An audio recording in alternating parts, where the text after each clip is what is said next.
பப்ளிக்ல ரவுடிசம் பண்ணிருக்கீங்க. சம்பவத்தை பசுபதி அவர்கள் போலீஸ் கிட்ட அன்னைக்கே சொன்னதுனால அந்த ஏரியாவில் இருக்கிற வீடுகள்ல இருந்து எடுத்த ஃபுட்டேஜ் தான் இது. இந்த ஆதாரம் போதுமா?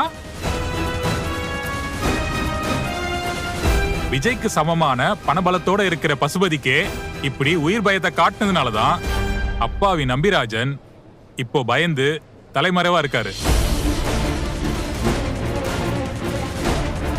போலீஸ், கோர்ட்டு எல்லாமே அவருக்கு பாதுகாப்பா இருக்கும்னு சொல்லியும் அவரு விஜய்க்கு பயந்து நடுங்குறாரு.